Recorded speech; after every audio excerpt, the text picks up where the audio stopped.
All right, we are back. Another edition here of Colts Corner with myself, Kevin Bowen. Unfortunately, Eddie Garrison cannot make it here on this Wednesday morning, but definitely time to check in with you from Colts training camp. 6 practices in, 7 to go. Big night practice, situational scrimmage coming up on Thursday night. I know Shane Steichen's pretty giddy about that practice. Really, the first true night practice. I guess they're wheeling in some lights, or they got to do something up there at Grand Park for the 9 o'clock hour, certainly. So 8 to 10, fireworks afterwards, and then, after those 2 morning weekend practices, things will shift to Baltimore for the Colts. They'll be there all next week, just one joint practice and one preseason game, but I won't have another practice at Grand Park until the following weekend here. So kind of the midway point of camp. So we'll go over the offense, go over the defense. Good amount of Twitter questions.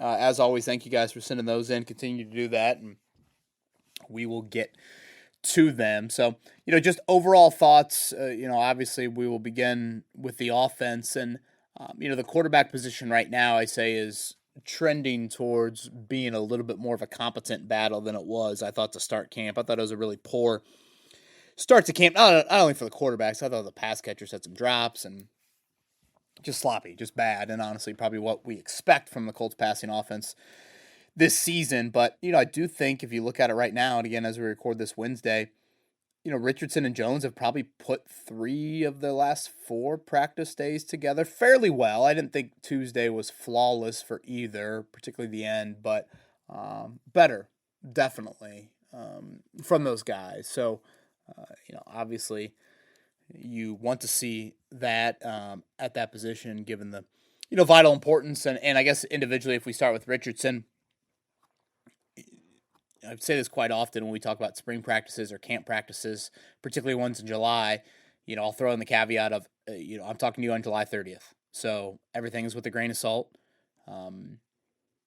And that's probably good to remember. And, I've kind of used the school analogy on our morning show with Richardson of like, I have seen some incremental improvements in his game. I would challenge anyone that has watched Anthony Richardson in a training camp practice over his 3 years in the NFL.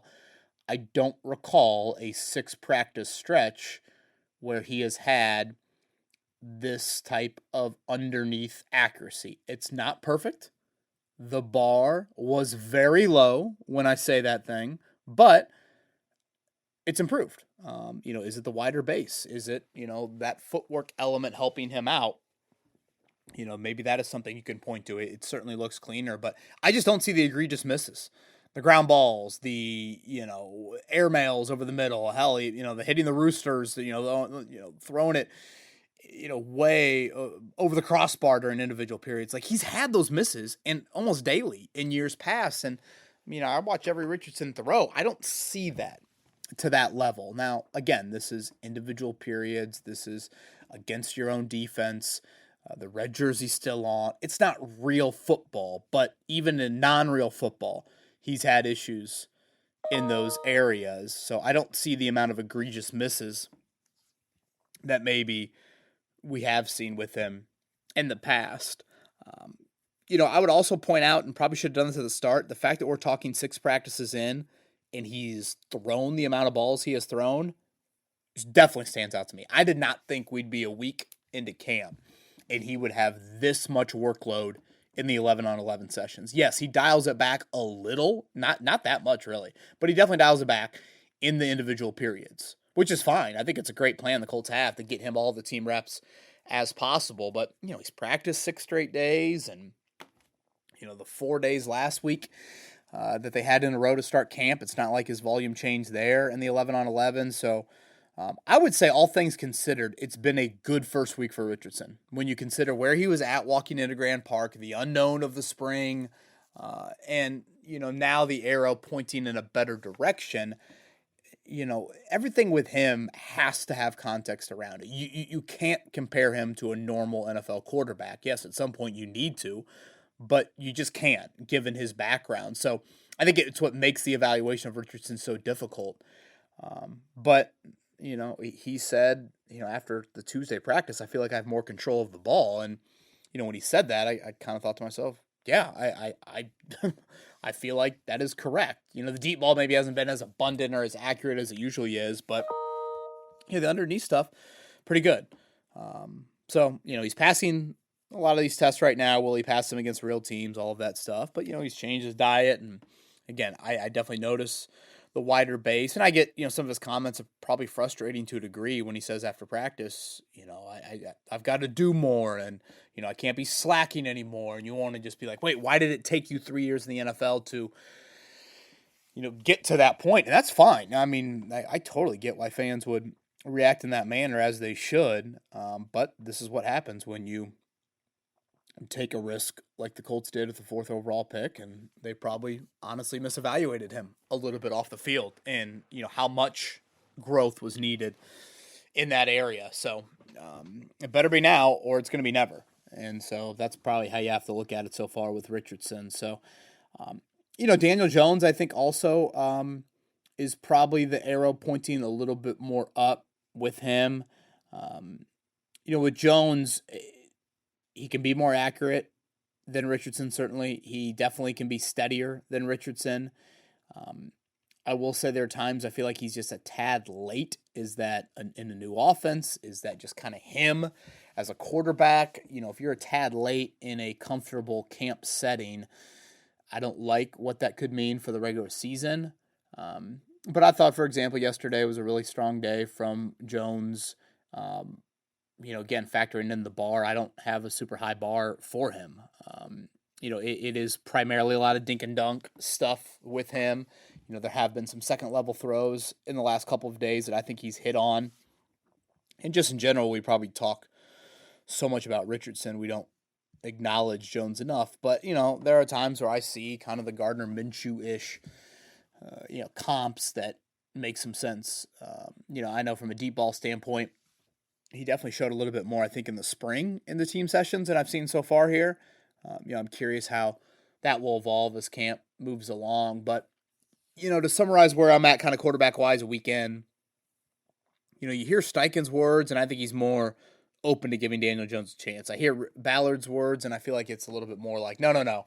We got to be patient with Anthony. That's kind of where I'm going to go on that. But I would call Richardson the slight leader in my mind, kind of a week into it. I think Jones has got to outplay him noticeably. And weirdly, both have been good on the same day or better, or both have been bad on the same day. It's like we haven't had two ends of the spectrum for the two quarterbacks on a given day. So, we'll see how this continues to play out because we are going to get into some bigger evaluation periods. But yeah, right now I would give it to Richardson just because, he obviously can bring quite the dynamic run element. Jones is definitely has ability to make plays with his legs. There's no doubting that, but it's not, of course, at the Richardson level there. So, yeah, I think that's everything from a quarterback standpoint. You're kind of moving over to other items on the offense. Obviously, a Bernhard Raimann contract extension, arguably the biggest news item so far of camp. To me, that was a no-brainer. I don't care what your future is at GM. I don't care what your future is at head coach. I don't care what your future is at quarterback. Bernhard Raimann needs to be your left tackle. It's a great story.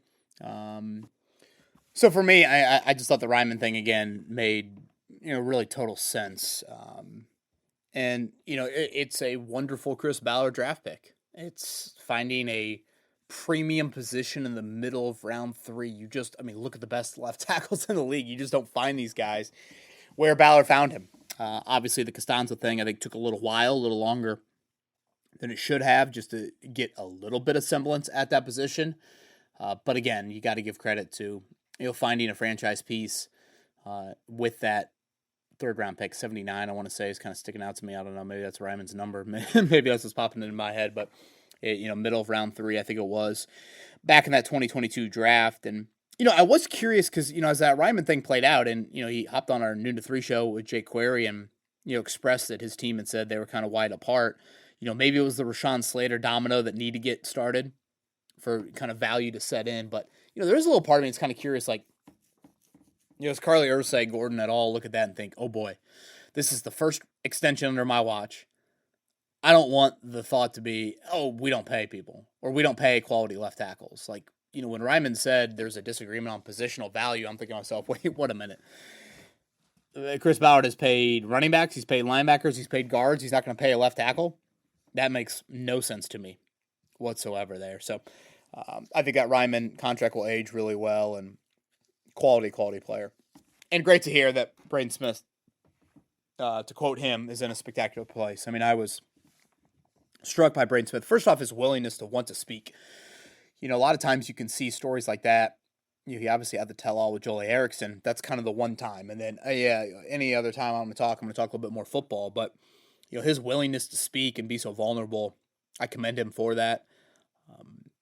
I was really struck, really kind of hit me when he said at some point, I was just trying to be alive. And that was, oh boy, that really struck me, when he said that, describing where he was at last year. And, on the field with Braden, before he left the team right before Thanksgiving, he had played every snap but one last year. So again, there's injury history, but that to me is something that also he was trending to have a really healthy season, over 700 snaps and he just missed one. So, center continues to be a competition.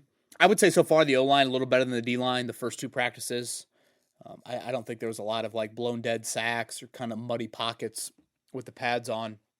I was talking with Joe Wright's Colts radio yesterday at practice, and he mentioned as an offensive lineman, he always thought it was easier to block with pads on than it was without. So, I do think the O-line has been pretty solid here, even in the run game. And again, I think the run game is kind of hard to truly evaluate. From a wide receiver standpoint, I think it's been a very mixed bag from that group. I like what I've seen from Alec Pierce. I like what Anthony Gould has shown. The 5th-round pick from 2 years ago out of Oregon State. I mean, if you add up the catches in 11 on 11, I'd venture to guess he's right up there with anybody, including Michael Pittman Jr. in terms of catches. And, it's a lot of the slot stuff, but there's been a couple downfield plays as well. And I don't know how the offensive snaps or the role maybe gets there for him, but I guess if Josh Downs were to go down, I don't see it being maybe as big of an issue. Like last year, I think it was big-time scramble mode. I think Gould has shown enough where you would at least give him the slot opportunity to try and, Band-Aid that up if Downs were to miss time. I'd like to see a little bit more from Michael Pittman Jr. I think I'd like to see a little bit more from Josh Downs. Those are two guys I usually don't say those things about. I think Downs has been better here the last couple of days. The A.D. Mitchell experience is just maddening. I get why the staff is enamored with the talent. He had a couple one-on-one moments against Charvarius Ward the other day that, he just cooked a guy that frankly hasn't been cooked at all here during camp. And then you get to these 11-on-11 periods and he probably has close to a handful of drops and or fumbles so far. And there's just such an inconsistency to him, yet he does the hard part right. I mean, at times, other wideouts struggle to get open. That is never seemingly an issue with him. And, I kind of go back to his, time in college and, okay, why was he the 10th or the 11th wideout taken? Because, here's a guy that played 5 college football playoff games and, had a touchdown in all 5 of them. And then, you get deeper into those games and it's like, wait a minute, he only had 3 catches total in those games. If you take out the touchdowns, okay, why wasn't there more production there? And, obviously for the Colts, you look at that and say, okay, we're going to tap into that. He's young, whatever, and mature, inconsistent, however you want to describe it.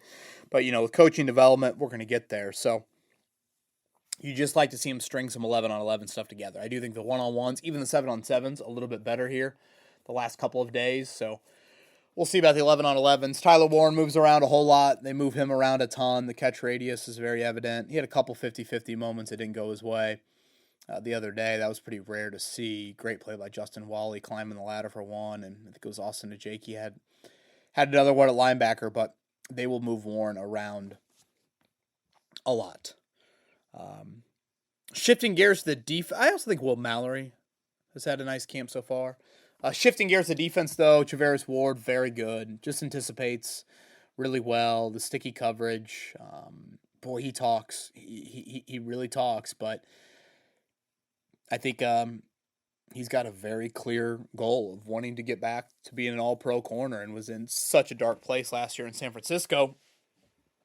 And, I think he feels like he's got something to kind of prove to himself to get back there. And I think those three corners are starting to emerge. And I would have said that before the unfortunate injury to Jalen Jones. That's been the one notable in practice injury so far, where he went down yesterday and he was in a world of hurt and had to get helped onto the cart before he was carted off. They said hamstring injury for him, so we'll see how long his absence is. And, the Colts, I think we're starting to build some real depth at corner. I mean, if you look at Jones as your fourth and Juju Brents as your fifth and Samuel Womack as your sixth, I mean, at one point last year, those three were all playing huge minutes for you.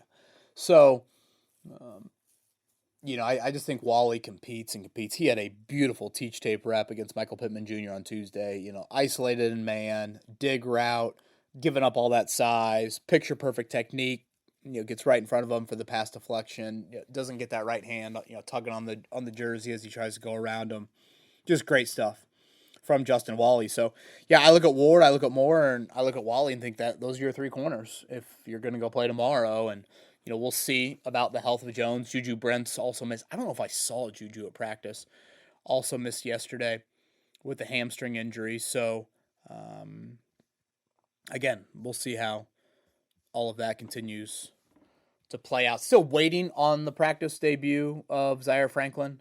It looks to be soon. I mean, he certainly is working up a big old lather on that adjacent practice field.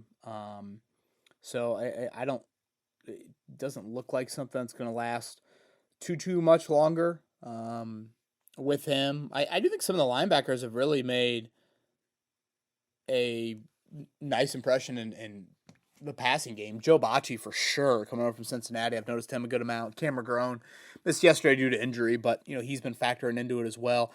Kind of quiet for Jalen Carlisle. He had a pass deflection late in camp yesterday, late in that hour, 45-minute practice, so that was good to see, but probably been a little bit on the quieter side for him. And again, D-line, I just maybe haven't noticed the activity from that rush unit as much the first couple of days in full pads. There's good one-on-one moments, but, again, when they get in the team sessions, haven't noticed as much of that. Kicker-wise, we've seen them kick twice in front of us. Both of them have done a decent job. They both missed 2 kicks on their first day, and then they both were perfect this week. It sounds like Thursday will be a big kicking point for both of those guys. I still think Spencer Schrader, oh, bless me, is the favorite for that kicking battle. But yeah, that's probably kind of where I stand offense, defense-wise. I updated some position battles up on our website, so you can check that out, 1075thefan.com. If you want to head over there, you'll get a look exactly at where things kind of stand as, again, we reach the midway point of camp. All right, let's get to about a half dozen Twitter questions here. As always, thank you for sending these in. First one here from Cato. I was really hoping that the revamped secondary would give Latu the extra time to become the disruptor we hoped his pick would warrant. How has he looked so far in camp? What can you tell? Is the word that they think he can take the next step? I mean, they're very high on him from a word standpoint. I would say I haven't noticed a ton from him in the 11-on-11 stuff. Again, just 2 days of full pads so far. And, when you think about it, the Colts do have 2 quality tackles that are opposite him. I'd say Kwity Paye probably is a definite starter opposite him. And then, I think Samson Ebukam has started to rotate a bit with Latu in those starting reps as he returns to that torn Achilles. So again, we'll continue to see. Obviously, you rotate a lot there. I call JT Tuimoloau a little bit more, and Tyquan Lewis more of rotational guys. They move around a little bit more, even the inside. Tuimoloau, noticed him a decent amount late yesterday in practice. Made a couple plays in the passing game. So again, I think it's important to start to get truer evaluations on those trench guys. This is from Jamie. Braden Smith plays 16 games and earns a Pro Bowl in 2025. Does he get extended, franchised, or become a free agent? The thing with Braden Smith is I didn't get the vibe from him when he met the media earlier this week that, like, this is a dude walking up the 18th hole or, I don't know. I don't know if you come back just to play 1 year and call it quits, but then again, anytime he's dealt with, the obsessive compulsive disorder that he did, it's probably a bit unfair to also just be like, oh yeah, he's going to play for you for the next 5-6 years. So you maybe need to tread lightly. They are high on the ceiling of Jalen Travis as the backup there. But if he plays 16 games, does he get extended franchise, become free agent? Yeah, I mean, the franchise tag, actually, I hadn't even thought about that. Another year to kind of let Travis grow a little bit there. That's not I don't think that's the craziest idea in the world.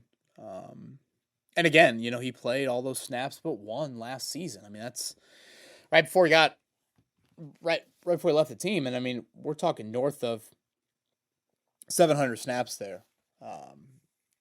But yeah, I would say the franchise tag, a shorter term deal. I think all of that makes some sense here. This from Blopa. He wants to make 3 statements and know if I agree or disagree to them and why. Statement number 1: last year's defensive back ceiling is the floor of this year's DB room. I like that. Yeah. Yeah, I could see that. Yeah, I think there's some real potential with the secondary. Now, I do worry about the depth, especially at safety. I think you're asking, Bynum, I have noticed, kind of getting back to him. Nick Cross, maybe not the most active playmaking camp so far, but I've definitely noticed Bynum, a few times. And for the most part, really there hasn't been anything deep completed against these guys.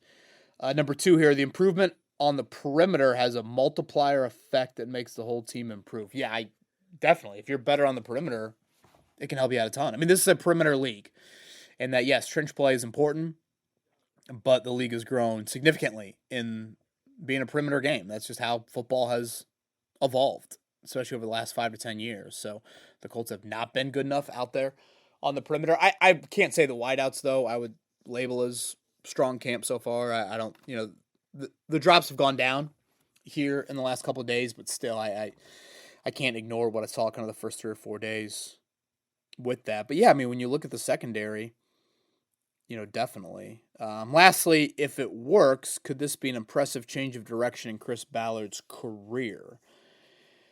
Well, sure. Yeah, I mean, it definitely would be. I'd argue a needed change of direction in Chris Ballard's career, and yeah, could very well keep his job. Obviously, just like people hear Anthony Richardson's answers on, hey, I need to do more and I need to stop slacking, and people say, well, why in the world did it take you 3 years to figure that out?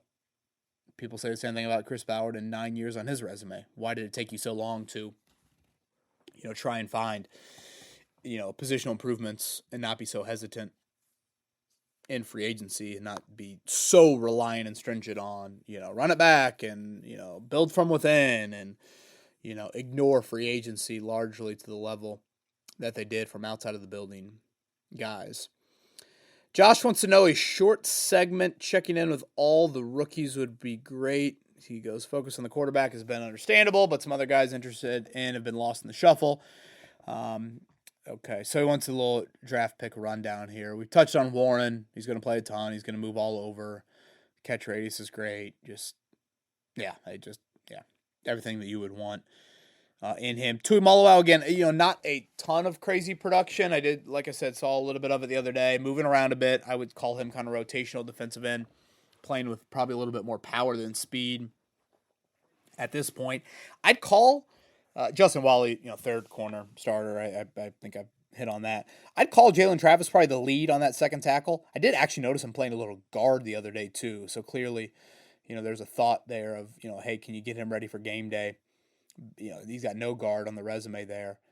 So that was something that did strike me. I'll be curious if DJ Giddens gets that second running back spot. I mean, I do think Khalil Herbert and even Tyler Goodson, I've noticed as well, especially as a special teamer in, trying to make the team as a fourth running back. I continue to like what Giddens has shown. Riley Leonard's a project. He did uncork one the other day, beautiful deep ball to DJ Montgomery, but, he has been, inaccurate, inefficient, look like, the guy we saw at Notre Dame, so no real surprise there. Tim Smith rotates in occasionally. Eric Johnson, they brought back the defensive tackle, and then they did sign the Tupou dude who played with Lou Anarumo a lot in Cincinnati, an older defensive tackle. And there was a point in the offseason where I mentioned this, I think, on this pod of like, one thing about Anarumo in Cincinnati, he had a lot of big fat dudes on his defensive line. And the Colts really haven't been that. Like Al Woods might be a name you throw out there, but they really haven't been that a lot in the last handful of seasons. So I don't know. Maybe that's a sign of like it's an area that they want to try and get into. And, maybe you, whatever, keep that dude on the practice squad and you bring him out when you play some run heavy teams. Maybe that, you kind of elevate him for those sorts of games. But, yeah, Tim Smith kind of rotating in, and I still think he's got to do something to probably cement himself on the team. And then lastly, Hunter Wohler. As we touched on when he was drafted, what a great spot for a 7th-round pick to be drafted into. The Colts need safety help, and yeah, I look at Wohler as kind of a pretty consistent second unit guy. Daniel Scott's got a big special teams presence, but yeah, right now I think it's trending as Wohler to make the team, which for 7th-round picks, saying that on July 30th doesn't happen very often. So kudos to him, and the right depth chart drafted him. Low-end theorist, I haven't heard much about Jelani Woods. Is he practicing? How does he look? Yeah, I don't think he's missed a practice. Noticed him in a couple 7-on-7 reps one day. Haven't noticed him too much out of that. I don't know where he makes the team, to be honest. There's part of me of like, if he shows anything, you would probably keep him around just because you don't want a former 3rd-round pick who you've waited this long to see, blossom elsewhere. But I'm like, who are you cutting? You're not cutting Warren. You're not cutting Mo Alley Cox. I don't think you're cutting Drew Ogletree or Will Mallory.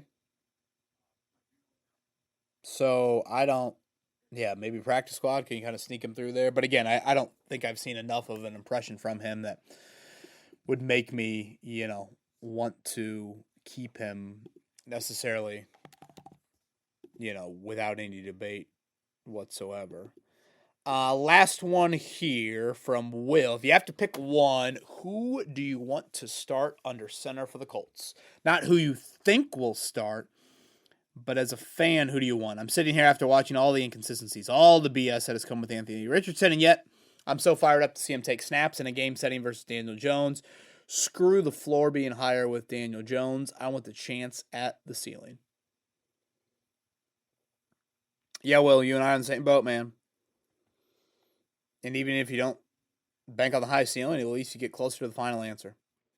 Plus, I want to know if the healthy offseason did anything. Again, I have seen incremental improvements. Maybe it's the kid that didn't show up to class is now showing up to class. Should I really compliment him for that? That's fair. I can understand where people are coming from with that. But I do feel like I've seen some growth there. But again, what happens when you face the Ravens, Packers, red jersey off, real settings, and even if all of it hits, we still have the health question. And that's what makes the Richardson thing just so difficult to gauge. But yeah, you guys know where I stand. It's hardly ever the Band-Aid. And in the AFC in today's day and age, it's definitely not the Band-Aid. So give me the higher ceiling